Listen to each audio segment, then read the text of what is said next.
वो कहते हैं ना कि कुछ सफ़र मंजिल से भी ज़्यादा सुहानी होती है। ये बातें शायरों में सुनने में तो खूब अच्छी लगती है, लेकिन आज इसी चीज़ से रूबरू करवाने के लिए मैं आपको ले चलूँगा Dzukou valley, Nagaland, a piece of heaven on अर्थ।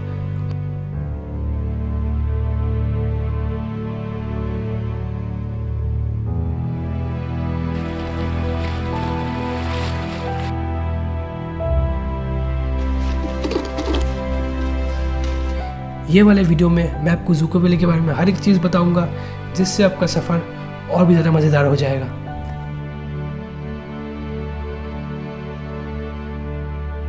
तो सबसे पहले बात आती है कि आप ज़ूको वैली पहुंचेंगे कैसे। ज़ूको वैली में ट्रैकिंग करने के लिए आपको पहुंचना होगा स्टेट कैपिटल कोहिमा। या तो आप बाय एयर आ जाओ, नियरेस्ट एयरपोर्ट है Dimapur and Guwahati. By train nearest airport Dimapur, और आप बस से भी आ सकते हो। आप टिकट रेड बस पे चेक कर सकते हो। कोहिमा पहुंचने के बाद या तो आप वहाँ पे ले लो एक होटल या फिर टैक्सी पकड़ो और निकल जाओ टुवर्ड्स जखामा विलेज। मैं आपको रिकमेंड करूँगा कि आप जखामा विलेज चले जाओ, क्योंकि अगर आप अपना नेक्स्ट डे कोहिमा से स्टार्ट करते हैं तो आपको ज़ूको वैली स्टार्टिंग पॉइंट तक पहुँचने में बहुत देर हो जाएगा, क्योंकि वो रूट ऑलमोस्ट 35 किलोमीटर्स का है। अगर आप प्राइवेट टैक्सी हायर करते हो तो आपको पे करना होगा 500 रुपीज़। अगर आप शेयरिंग टैक्सी में आते हो, मतलब पब्लिक टैक्सी में, तो आपको 100 से 200 रुपये तक का पे करना होगा। जखामा विलेज में पहुंचने के बाद आपको ढेर सारे होटल मिल जाएंगे। आप होम स्टे, लॉज या फिर होटल में रह सकते हैं। आप अपने हिसाब से आप होटल देख लीजिए। आपको 2000-2500 के अंदर बहुत बढ़िया बढ़िया होटल मिल जाएंगे। होटल पहुंचने के बाद आप थोड़ा सा रेस्ट करो, लंच करो, बाद में निकल जाओ जखामा विलेज को एक्सप्लोर करने के लिए। और हाँ, अगर आप घूमने जा रहे हो तो चर्च को मस्ट विजिट करना, वहाँ पे चर्च बहुत ही खूबसूरत है। अभी आपको कल के लिए तैयारी करनी है, क्योंकि कल से आपका ज़ूको वैली का ट्रैक स्टार्ट होने वाला है। अब बात आती है कि आप ज़ूको वैली स्टार्टिंग पॉइंट तक पहुँचेंगे कैसे। देखो, ज़ूको वैली तक पहुँचने के लिए आपके पास 2 रूट है, जखामा एंड विश्वमा। अगर आपने पहले भी ट्रैकिंग किया है या फिर आपको एक एडवेंचरस वाला रूट चाहिए तो आप चले जाओ जखामा विलेज होके, क्योंकि वो वाला रूट थोड़ा सा स्टीफ है, इंक्लाइन है, वहाँ पे आपको मज़ा आएगा अगर आप पहले भी ट्रैकिंग कर चुके हैं, आप एडवेंचर लवर है। लेकिन अगर आपका ट्रैकिंग में फर्स्ट टाइम है, आपको ज़्यादा चढ़ाई चढ़ने का आदत नहीं है, तो आप चले जाओ विश्वमा वाले रूट से। लेकिन उसके लिए आपको अलग से टैक्सी लेना पड़ेगा, क्योंकि जखामा विलेज से विश्वमा विलेज तक का डिस्टेंस है अराउंड 10 to 12 किलोमीटर्स। तो इसके लिए आपको एक टैक्सी मस्ट भी हायर करना होगा, क्योंकि वहाँ तक आप पैदल नहीं जा सकते। आप अपने होटल मैनेजमेंट से भी बोल सकते हैं कि वो आपको एक व्हीकल अरेंज करके दे। और आप टेंशन मत लीजिए, आपको व्हीकल के लिए अकेले पे नहीं करना पड़ेगा। वहाँ पे और भी कई सारे लोग होंगे जो ज़ूको वैली में ट्रैकिंग करने के लिए आए होंगे, और उनसे आप अपना टैक्सी शेयर कर सकते हैं। अगर आप अपना प्राइवेट व्हीकल बुक करते हैं तो आपको पे करना होगा 2000 रुपीज़ से 2500 रुपीज़ तक। अगर आप शेयरिंग व्हीकल में जाते हैं तो आपको 700 से 800 रुपये तक का पे करना होगा। मैं आपको रिकमेंड करूँगा कि आप शेयरिंग टैक्सी में ही जाओ, क्योंकि उसमें आपका ज़्यादा फ़ायदा है। और हाँ, सुबह निकलने से पहले अपने फ़ोन, पावर बैंक, जितने भी आपके इक्विपमेंट्स हैं, सबको चार्ज कर लो, क्योंकि ज़ूको वैली में आपको कोई भी इलेक्ट्रिसिटी नहीं मिलेगा। वहाँ पे आपको अपने पावर बैंक से ही काम चलाना पड़ेगा।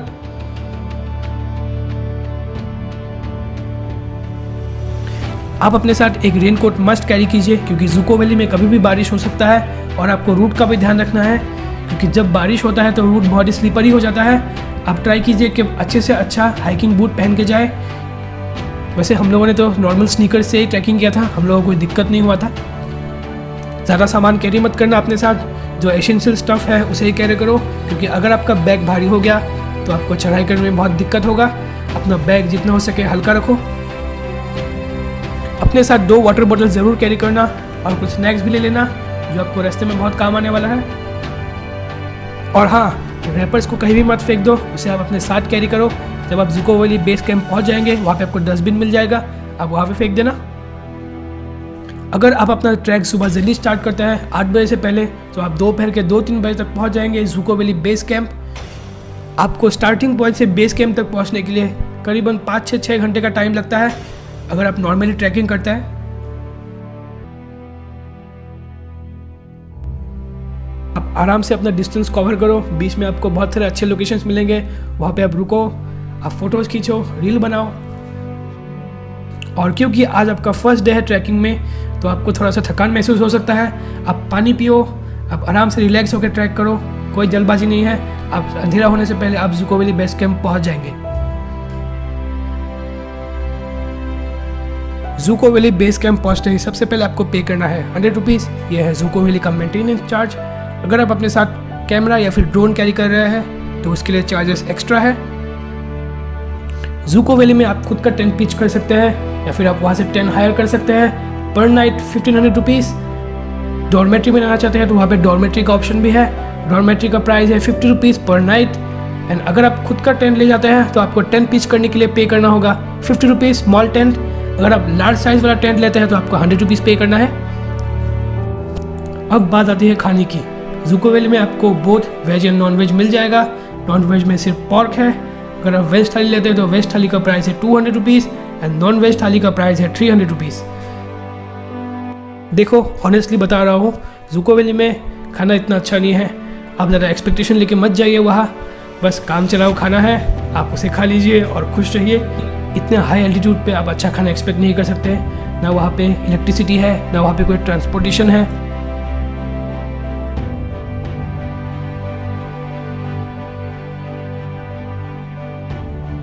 Good morning. तो आज है आपका जूको वैली में दूसरा दिन। आप सोच रहे होंगे कि जूको वैली तो पहुँच गए, लेकिन अब जाए कहाँ। जूको वैली का जो टोटल एरिया है वो 27 स्क्वायर किलोमीटर्स में फैला हुआ है।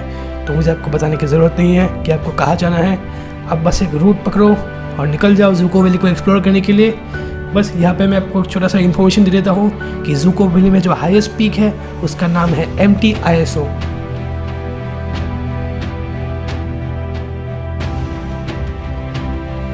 और एक बात तो है भाई, जूको वैली का जो नेचुरल ब्यूटी है वो कभी कैमरे में डिस्क्राइब नहीं हो सकता। Once in your lifetime you must visit Dzukou valley. Life में एक बार आप जूको वैली ज़रूर विजिट कीजिए।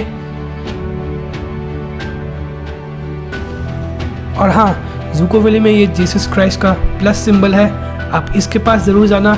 यहाँ से व्यू बहुत अच्छा है।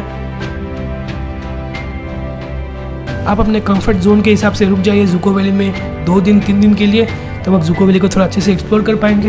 मैं आपको रिकमेंड करूँगा कि आप 2-3 दिन के लिए रुक जाओ, तब आप जूको वैली को थोड़ा अच्छे से एक्सप्लोर कर पाएंगे। जूको वैली में देखने के लिए बहुत कुछ है। अगर आप वहाँ पे 1 महीना भी रुक गए तब भी आप जूको वैली को पूरा एक्सप्लोर नहीं कर सकते, क्योंकि वो जूको वैली का एरिया बहुत ही बड़ा है।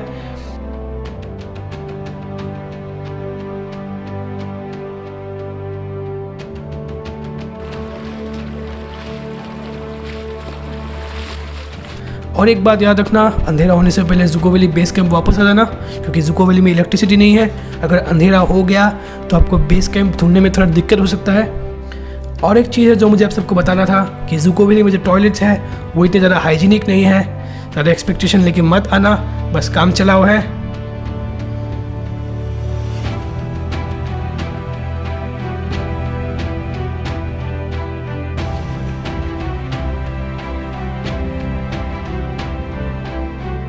जूको वैली को एक्सप्लोर कर लिया, अब बारी है वापस जाने की।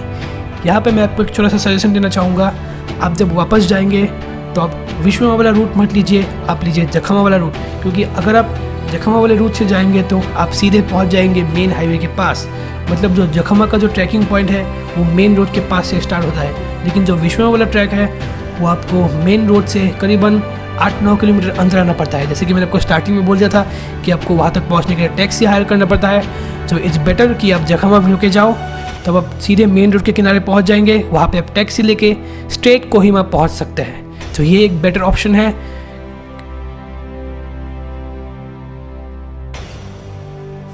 अभी मैं आपको कुछ इंपॉर्टेंट पॉइंट्स बताऊंगा जिन्हें आपको कंसीडर करना है जूको वैली में ट्रैकिंग करने से पहले। आप अपने साथ ज़्यादा से ज़्यादा कैश कैरी करो। आप कोहिमा से जितना हो सके कैश निकाल लो, क्योंकि जूको वैली में ना तो इलेक्ट्रिसिटी है ना ही मोबाइल नेटवर्क है। तो यहाँ पे आपको हर जगह कैश ही पे करना पड़ेगा। जूको वैली में ठंड बहुत है, इसलिए आपके जो डिवाइसेस हैं उनकी बैटरी बहुत जल्दी डेड हो जाएंगे। ज़्यादा से ज़्यादा पावर बैंक कैरी करो अपने साथ, ताकि आप अपने gadgets, mobile phone and camera devices को चार्ज कर सको। और मैंने आपको ऑलरेडी बता दिया कि जूको वैली में इलेक्ट्रिसिटी नहीं है, तो आप अपने पावर बैंक को रिचार्ज नहीं कर सकते। इसलिए जितना ज़्यादा हो सके आप पावर बैंक लाओ अपने साथ। सो आई होप आपको वीडियो अच्छा लग रहा है। एक मिनट। सो आई होप आपको वीडियो अच्छा लग रहा है। अगर आपको वीडियो अच्छा लग रहा है तो वीडियो को लाइक ज़रूर से कर लीजिए और चैनल को भी सब्सक्राइब कर लीजिए, ताकि आप मेरे आने वाले वीडियोज़ को मिस ना करें।